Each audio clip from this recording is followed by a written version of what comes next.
Assalamualaikum warahmatullahi wabarakatuh. Apa kabar Anda pemirsa TV 9 Nusantara? Senang sekali hari ini hadir kembali. Saya Eli yang menyapa Anda untuk program Dialog Jurnal 9 Siang Spesial. Dan tentunya satu yang spesial dalam Jurnal 9 di hari ini. Kalau mungkin di tanggal 14 Februari kemarin bersama-sama seluruh bangsa Indonesia, warga negara Indonesia ini tentunya sudah menggunakan hak pilihnya begitu ya dalam pemilu presiden dan juga pemilu legislatif. Nanti di bulan November di tahun 2024 kembali kita akan menggunakan hak pilih kita tentunya dalam gelaran pilkada serentak di tahun 2024. Tentunya untuk bisa memilih gubernur, wakil gubernur dan juga bupati, wakil bupati, wali kota dan juga wakil wali kota di seluruh Indonesia. Tentunya banyak persiapan yang tengah dilakukan dari pihak penyelenggara pemilu. Dalam hal ini adalah KPU. Bagaimanakah persiapan dari masing-masing kabupaten kota yang ada di seluruh Indonesia? Ini tentunya akan memiliki cara yang berbeda untuk bisa lebih meningkatkan bagaimana tingkat partisipasi pemilih dalam gelaran pilkada di 2024. Dan di hari ini kita akan fokus berbicara seperti apakah persiapan di Kabupaten Sidoarjo. Dan tentunya yang akan hadir bersama dengan kita via Zoom untuk hari ini untuk bisa berdiskusi secara langsung. Beliau adalah Ketua KPU Sidoarjo. Ada Bapak Fauzan Adim, kita akan langsung saja sapa. Assalamualaikum, selamat sore. Apa kabar Pak Fauzan? Waalaikumsalam ya. Ya baik. Sore. Baik, Pak Fauzan, ini kita dapat satu tema obrolan kita di hari ini adalah strategi dari KPU Sidoarjo untuk bisa meningkatkan partisipasi pemilih pada Pilkada 2024. Sebelum kita masuk pada tema kita di hari ini, Bapak, satu yang ingin saya tahu, persiapannya sampai dengan hari ini dari KPU Sidoarjo sudah sampai di tahapan apa untuk persiapan sebagai penyelenggara pemilu atau juga pemilu kada di tahun 2024 ini, Bapak? Silakan Pak Fauzan. Sampai hari ini sebenarnya ada beberapa hal yang telah kita lakukan. Salah satunya adalah kita sudah selesai dalam proses rekrutmen Badan ad hoc baik PPK maupun BPS.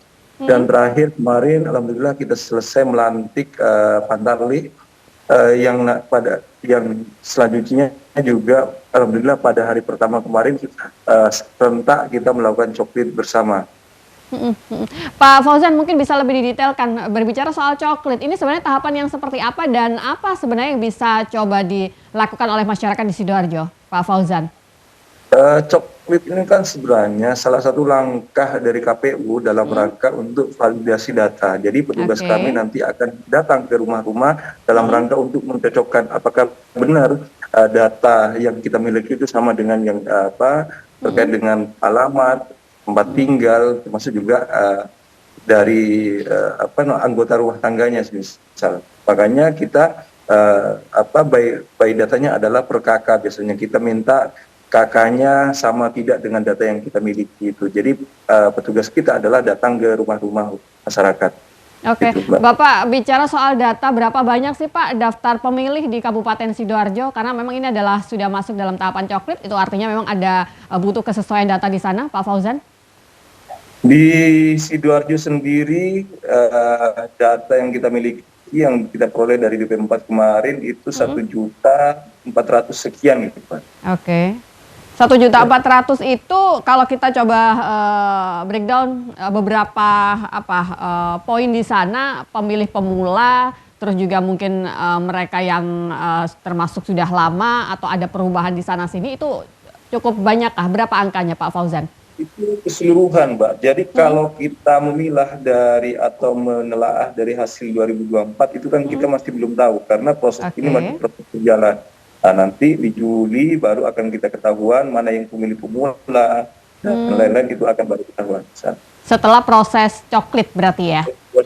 Ya. Oke, baik. Pak Fauzan, kalau bicara soal data itu kan bukan satu hal yang mudah untuk bisa memastikan, apalagi banyak sekali pemberitaan di sana sini, kita itu agak lemah dari soal data. Artinya memastikan kalau data yang kita miliki itu cukup valid. Nah, seperti apakah langkah yang dilakukan dari KPU Sidoarjo sendiri Pak untuk bisa memastikan perihal pendataan daftar pemilih ini, Pak Fauzan? Ya, itu tadi Pak, petugas kita Pantarli di lapangan itu datang ke rumah-rumah.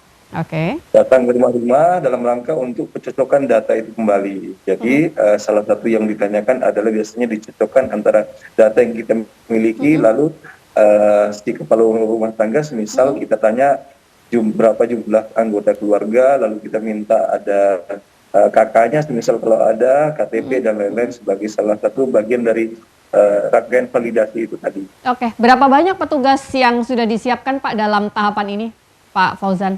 Petugas yang kita siapkan itu sekitar kurang lebih karena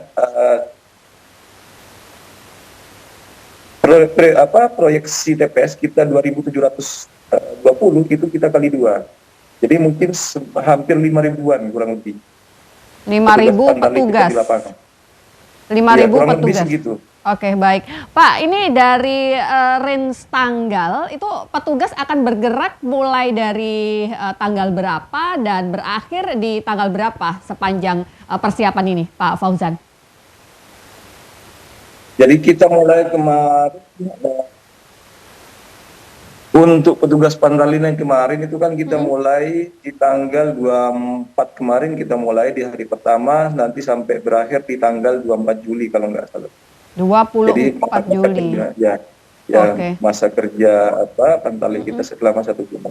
Oke, baik. Di tanggal 24 Juli itu memang harapannya seluruh masyarakat di Sidoarjo ini sudah tervalidasi untuk datanya ya Pak ya. Bagaimana ketika nanti sampai dengan di tanggal 24 ada mungkin beberapa data itu yang masih butuh atau juga warga yang masih harus memastikan secara mandiri, bisakah itu dilakukan Pak Fauzan?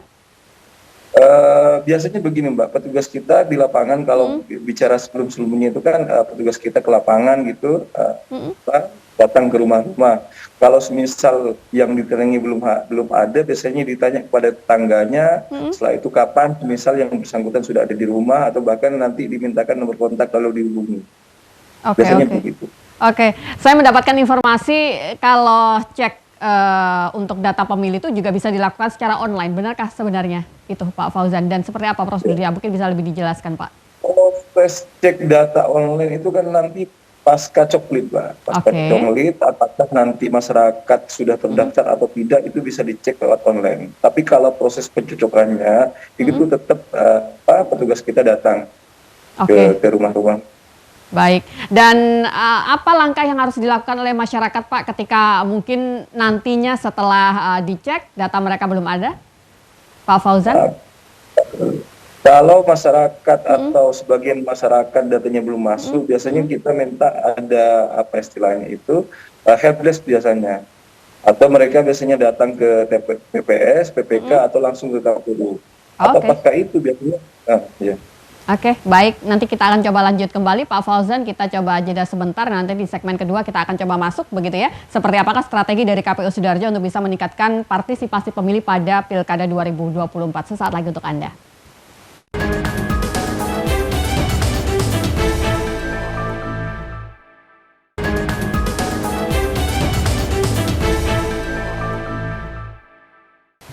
Baik, terima kasih pemirsa Anda yang masih bersama dengan kami untuk Dialog Jurnal 9 Siang Spesial. Dan tema kita di hari ini adalah strategi KPU Sidoarjo untuk bisa meningkatkan partisipasi pemilih pada pemilu legislatif pemilu pilkada maksud saya di tahun 2024. Dan satu yang menjadi tamu kita di hari ini via Zoom, beliau adalah Ketua KPU Sidoarjo. Itu artinya beliau mengetahui secara detail begitu ya, seperti apakah kondisi yang ada di sana dan tantangan yang bagaimanakah juga ini yang tengah dihadapi untuk bisa lebih meningkatkan angka partisipasi di sana. Pak Fauzan, kembali pada tema kita, seperti apakah mungkin strategi yang akan dilakukan oleh KPU Sidoarjo Pak berkaitan dengan meningkatkan angka partisipasi? Oke, kita mulai kalau bicara tingkat partisipasi, kita mulai dari kemarin kita lakukan sosialisasi pada masyarakat, termasuk kita di KPU Kabupaten Sidoarjo juga sempat mengadakan lomba jingle dan maskot. Harapannya nanti masyarakat ikut terlibat dalam menentukan maskot dan jingle tersebut. Yang kemarin alhamdulillah kita tetapkan pada tanggal 31 kemarin juaranya. Dan insya Allah nanti pada tanggal 28 itu akan kita luncurkan di Sidoarjo. Nah, saya berharap kepada masyarakat pada tanggal 28 besok ikut hadir dan menyaksikan luncuran dan maskot serta tahapan pilkada Kabupaten Sidoarjo. Berarti untuk sekarang ini masih belum boleh dibocorkan ini seperti apa jingle dari KPU Sidoarjo, Pak?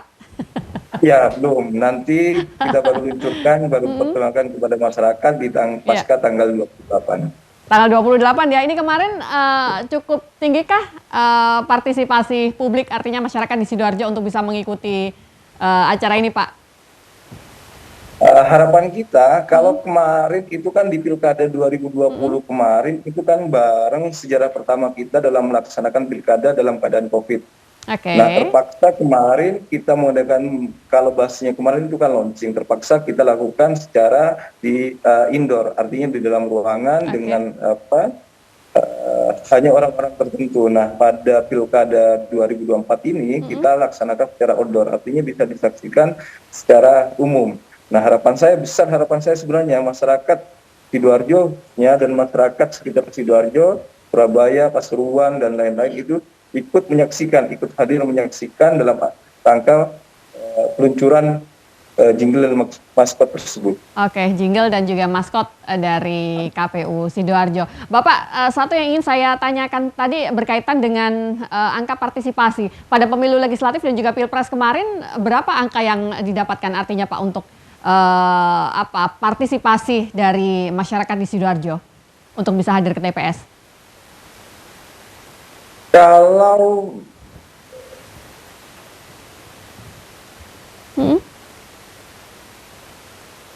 Kalau kemarin pileg kemarin, insya Allah tingkat partisipasi kita cukup tinggi, Mbak, di angka 81%.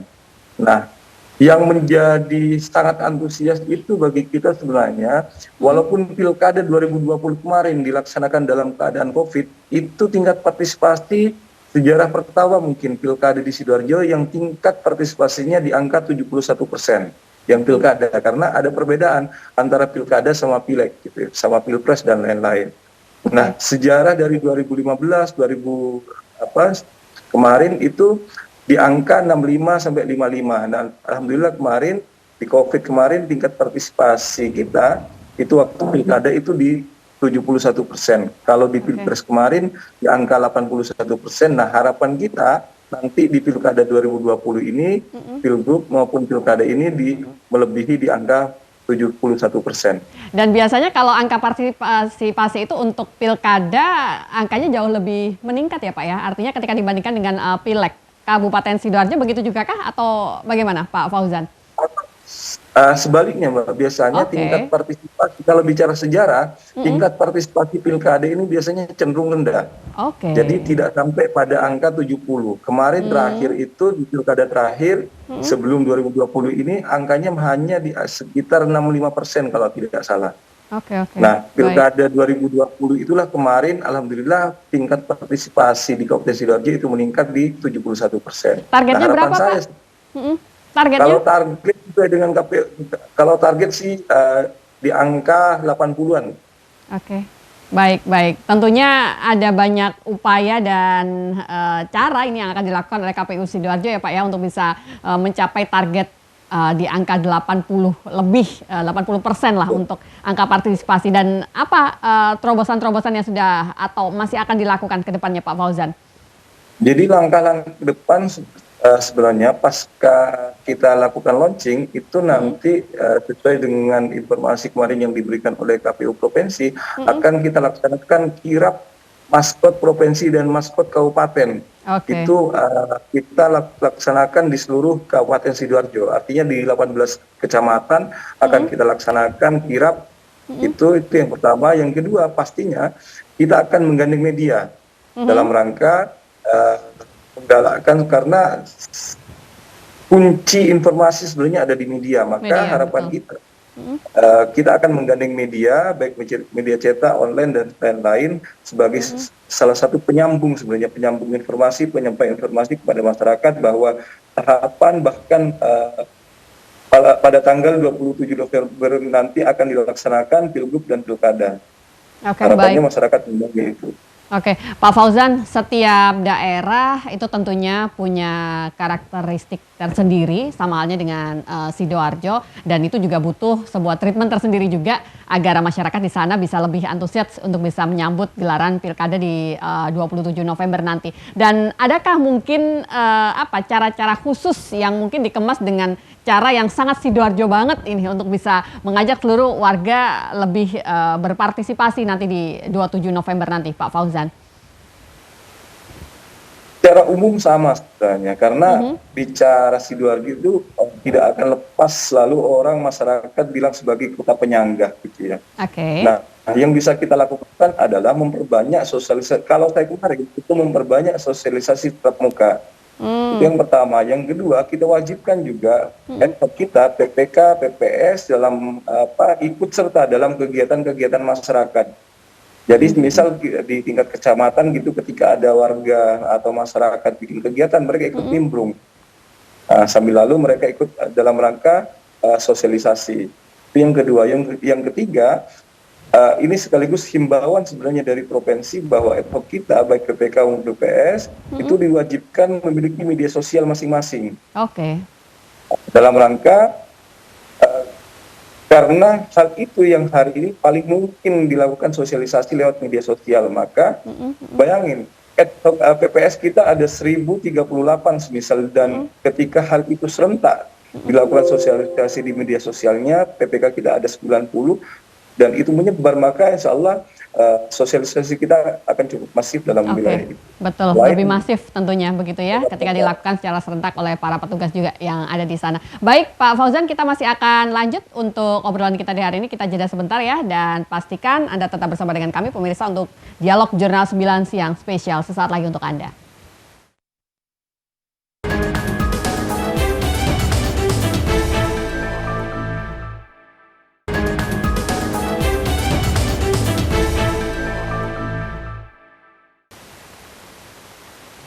Baik, terima kasih pemirsa Anda yang masih bersama dengan kami di Dialog Jurnal 9 Siang spesial, dan yang masih menjadi tema kita adalah strategi dari KPU Sidoarjo meningkatkan partisipasi pemilih pada Pilkada 2024. Kembali masih bersama dengan Ketua KPU Sidoarjo, ada Bapak Fauzan Adim. Bapak, kembali ini kita tersambung dengan studio. Pak, apa sih sebenarnya yang menjadi tantangan utama ini dalam meningkatkan partisipasi pemilih di Sidoarjo pada gelaran Pilkada nantinya, Pak Fauzan? Kalau bicara jujur, yang paling sulit kita itu di perumahan. Karena akses kita ke perumahan itu cukup terkendala. Apalagi misal ketika kemarin kita mencari petugas saja untuk lakukan coklit atau bahkan nanti di KPPS-nya, itu akan kita kesulitan. Oke. Selebihnya itu sama halnya dengan daerah-daerah yang lain. Pak, yang paling penting strategi kita sebenarnya hari ini melalui pendekatan kita banyak lakukan sosialisasi ke SMA-SMA. Oke. Nah, kita sasarannya ke sana hari ini. Makanya dalam rangka sosialisasi ke depan kita akan banyak menggandeng kaum milenial. Harapannya biar lebih cepat dalam pendistribusian informasi tadi ya Pak Fauzan ya. Bapak masih berkaitan dengan sosialisasi. Satu yang ingin saya tanyakan, tidak banyak atau mungkin ketika kita coba melakukan survei secara acak, bertanya secara langsung, itu mungkin tidak cukup banyak masyarakat kita, dan saya yakin ini sebenarnya tidak hanya menjadi problemnya Sidoarjo saja. Apakah mereka sudah cukup secara detail mengetahui apa saja di tanggal 27 November nanti, dan sampai dengan hari ini pun memang masih belum belum secara masif informasi tadi diterima oleh masyarakat. Sebenarnya apa sih Pak yang menjadi tantangan, artinya dari sosialisasi yang sudah sedemikian rupa diupayakan tapi masih belum bisa diterima secara aktif oleh masyarakat, itu lebih dikarenakan faktor apa kalau versi dari Ketua KPU Sidoarjo, Pak Fauzan?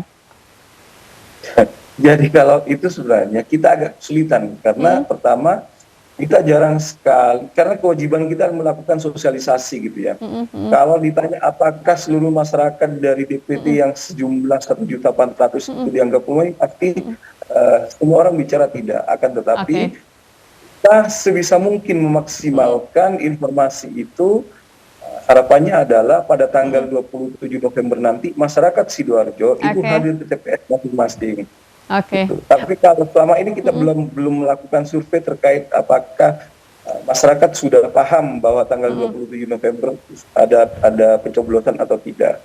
Tapi yang menjadi kewajiban kita adalah menginformasikan dan mensosialisasikan kepada masyarakat. Berarti parameternya itu baru bisa terukur nanti di tanggal 27 November, begitu ya Pak ya? Ketika angka partisipasi tinggi, itu artinya memang langkah-langkah yang sudah dilakukan oleh penyelenggara pemilu ini sudah cukup tepat dengan apa yang dibutuhkan oleh masyarakat. Bapak, kembali kita masih ingin tahu adakah Ya. strategi komunikasi khusus Pak yang dilakukan oleh KPU Sidoarjo? Ini tentunya agar masyarakat itu tidak hanya sekedar tahu akan gelaran pilkada, tapi mereka memiliki kesadaran untuk datang memilih dan tentunya ada satu itikat baik untuk bisa memilih calon pemimpin terbaik versi mereka untuk 5 tahun mendatang. Pak Fauzan. Kalau strategi kita itu sama halnya seperti strategi lampau sebenarnya, Mbak. Artinya strategi yang paling efektif kita lakukan adalah melakukan sosialisasi tatap muka karena di situ ada dialog. Ya. Selain kita menyampaikan pada persoalan 27 November itu hari pencoblosan, informasi-informasi yang lain kita sampaikan. Termasuk salah satunya adalah kewajiban dari masyarakat untuk hadir, terlibat, menyaksikan bahkan mengawasi jalannya proses dari pilkada ini. Oke, Itu Pak. yang paling efektif menurut kita hari ini. Jadi antara tatap muka secara langsung dan juga beragam program ini juga dilakukan secara seimbang begitu artinya ya Pak ya dari KPU Sidoarjo. Ya. Pak, untuk pemilih pemula, saya kali ini ingin lebih fokus pada pemilih pemula yang memang jumlahnya tidak boleh diabaikan, cukup banyak mereka dan bahkan boleh dikatakan para pemilih pemula, adik-adik Gen Z ini cukup kritis untuk bisa mencermati, terus juga membantu menyebarluaskan informasi. Treatment khusus apa ini yang akan dilakukan ke depannya dari KPU Sidoarjo untuk lebih merangkul generasi muda atau pemilih pemula ini, Pak Fauzan? Biasanya kita ajak kerjasama mereka, artinya bahwa ada bagian-bagian tertentu, misal hari ini masyarakat Gen Z istilahnya itu yang dikenal dengan banyak istilah TikTok-nya. Nah, maka kita gandeng sosialisasi lewat ke sana. Artinya kita dari sekian komunitas itu kita kumpulkan. Pada sisi yang lain, kalau di Pilkada 2020 kemarin kita ada lomba mural. Nah, mungkin nanti juga dalam rangka, karena biasanya pemural-pemural atau itu mereka banyak terlibat dalam sosialisasi menyampaikan informasi-informasi itu pada masyarakat. Nah, ke depan kita akan lebih banyak motivasi-motivasi atau hal-hal yang lain yang bisa kita lakukan dalam rangka untuk tingkat partisipasi masyarakat tersebut. Oke, kalau dengan instansi pendidikan Pak, dunia pendidikan kita, langkah-langkah yang sudah dilakukan? Pendidikan kita, ya, kembali Mbak, hal yang paling mungkin kita lakukan adalah mengajak mereka berdialog. Oke. Artinya di KPU sendiri itu kan ada beberapa segmen sebenarnya. Nah, salah satunya adalah segmen pemula tadi. Segmen pemula yang bisa kita gandeng adalah kampus, salah satunya ada atau sekolah-sekolah SMA dan lain-lain, itu yang bisa kita ajak kerjasama. Nah, hal yang paling mungkin adalah kembali ke yang tadi adalah melaksanakan dialog. Ya. Itu yang paling dialog itu kan ada dua interaksi gitu ya, dan saling tanya jawab sehingga transformasi pengetahuan atau informasi-informasi yang lain itu kita bisa lakukan di situ. Oke, baik. Pak, satu yang ingin saya lebih perdalam lagi, segmen perempuan artinya suara ibu yang juga akan membantu untuk bisa mensosialisasikan. Cara yang dilakukan untuk bisa menyapa secara langsung Pak di Sidoarjo seperti apa? Sosialisasi yang dilakukan oleh KPU mungkin yang langsung bersentuhan langsung dengan masyarakat yang ada di sana. Pak Biasanya Fauzan. kita akan adakan lomba selain kembali Mbak. Sebenarnya branding kita adalah sosialisasi tatap muka, itu yang pertama. Yang kedua adalah lomba-lomba. Lomba-lomba yang tadi saya katakan adalah banyak segmen tadi. Di samping segmen pemula, ada segmen marginal, ada segmen perempuan atau ibu rumah tangga. Nah, kita menggandeng ibu-ibu rumah tangga dalam rangka ikut serta. Samping kita bagikan alat peraga sosialisasi, bagaimana cara menyoblos yang baik, termasuk bagaimana cara memilih pemimpin yang baik, itu kita jelaskan kepada masyarakat. Sambil lalu kita ajak ibu-ibu rumah tangga atau ibu-ibu PKK yang kita gandeng itu ikut serta dalam melakukan sosialisasi. Oke, dengan mereka mengetahui itu artinya akan lebih membantu juga ya dari KPU untuk bisa lebih masif lagi mendistribusikan informasi berkaitan dengan gelaran pilkada di tahun 2024 mendatang. Baik Pak Fauzan, kita akan jeda kembali, nanti kita akan lanjut, masih ada satu segmen lagi dan pastikan Anda tetap bersama dengan kami pemirsa.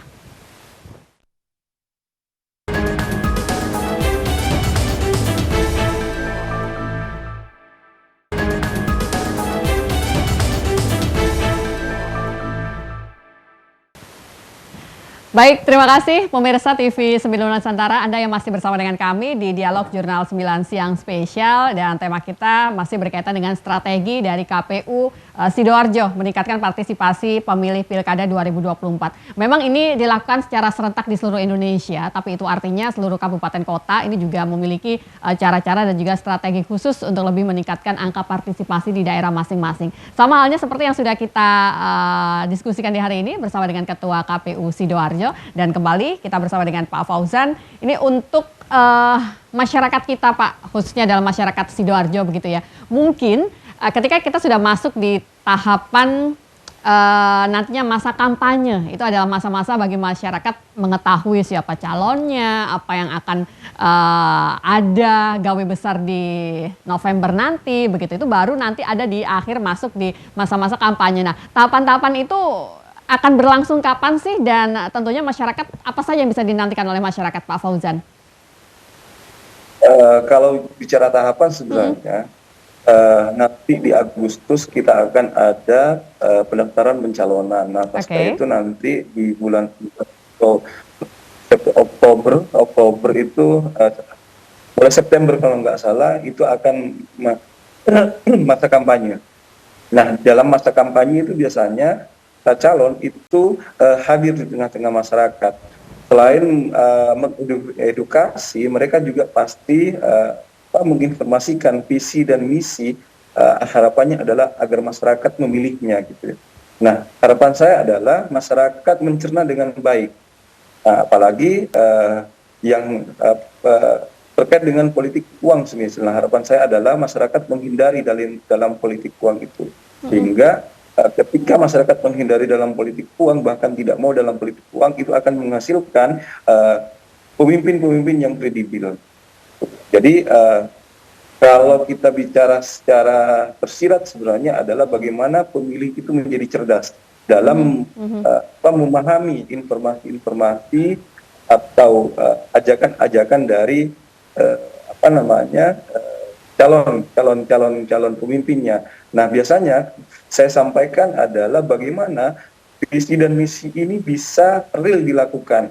Artinya kalau semua orang disuruh bikin visi dan misi itu bisa abstrak, semua orang bisa. Tetapi visi dan misi itu yang real, yang bisa ia laksanakan setelah ia terpilih. Nah, itu yang paling penting. Oke, dan itu masyarakat juga kita minta bisa lebih cermat lagi begitu ya, menanggapi beragam informasi yang mungkin saja akan berseliweran di masa-masa itu. Jadi mereka harus benar-benar bisa memilah mana yang memang benar-benar bisa membawa ke arah lebih baik untuk Sidoarjo. Bapak, kembali pada pertanyaan saya berikutnya, ini adakah sebuah inovasi atau juga mungkin teknologi baru yang akan diterapkan oleh KPU Sidoarjo untuk bisa memfasilitasi partisipasi pemilu nantinya, Pak Fauzan? Ada beberapa hal yang sudah kita siapkan. Salah satunya adalah satu adalah kita meminta, makanya nanti akan kita perbanyak komunikasi dan bahkan media gathering dengan para media, dengan wartawan dan sebagainya macamnya sebagai penyampai informasi. Yang kedua lewat media sosial kita. Media sosial kita yang biasanya kemarin itu hanya berupa informasi-informasi dan lain-lain, mungkin akan kita rubah ke inovasi yang lebih lanjut. Misal adalah salah satunya terkait dengan pembuatan video semisal. Atau mungkin hari ini gemar di TikTok, mungkin akan kita perbanyak informasi lewat TikToknya atau Instagramnya semisal. Sebagai salah satu bagian dari teknologi tersebut.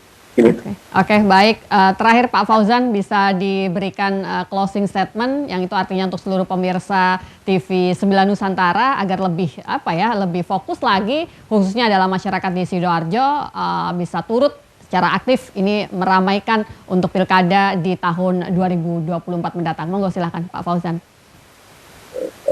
Harapan saya mewakili dari KPU Sidoarjo adalah pada tanggal 24 sampai 1 bulan ke depan, ketika petugas coklit kita datang ke rumah-rumah, tolong ditemui dengan baik, disiapkan data-datanya mulai dari KTP, KK, dan lain-lain. Itu yang pertama. Yang kedua adalah pada tanggal 28 besok, KPU Kabupaten Sidoarjo akan melakukan peluncuran jingle dan maskot serta tahapan pilkada. Nah, harapan saya adalah seluruh masyarakat Sidoarjo ikut menyaksikan. Di tempatnya adalah di parkiran MPP Sidoarjo, pada jam 7 malam sampai selesai, itu akan ada beberapa artis hiburan dan dokter. Nah, selebihnya adalah nanti harapan kita adalah pada tanggal 27 November, masyarakat Sidoarjo semuanya tanpa terkecuali yang sudah memiliki hak pilihnya itu hadir ikut terlibat dalam memberikan hak pilihnya di TPS masing-masing. Mungkin itu. Oke, baik. Matur nuwun Pak Fauzan Adin, Ketua KPU Sidoarjo, sudah bersama dengan kami untuk dialog Jurnal 9 Siang Spesial. Terima kasih, sukses selalu, selamat kembali bertugas, dan tentunya yang menjadi semangat kita bersama, semoga nantinya seluruh masyarakat di Sidoarjo bisa turut secara aktif begitu ya, menggunakan hak pilihnya, dan juga turut mensukseskan gelaran Pilkada serentak di tahun 2024 nanti. Terima kasih Pak Fauzan, dan selamat kembali bertugas. Baik. Dan terima kasih pemirsa TV 9 Nusantara, usai sudah untuk dialog Jurnal 9 Siang Spesial di hari ini. Semoga yang kita perbincangkan di hari ini bisa memberikan manfaat untuk kita bersama. Saya Eli, pamit undur diri. Wassalamualaikum warahmatullahi wabarakatuh.